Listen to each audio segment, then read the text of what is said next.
එකම මේ එක විදිහ නෙමෙයි.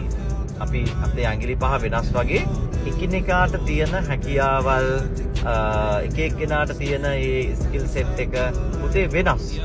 ඉතින් ඒ එක ස්කිල් සෙට් එකේ ඉන්න අය ඒ අදාළ අධ්‍යාපන ශේෂ්ත්‍ර තෝරගන්න ඕනේ. ඒතකොට ඇකඩමික් වලට ආස නැති අය ඉන්නවා. ඒගොල්ලෝ වෘත්ති අධ්‍යාපනය තෝරගන්නවා.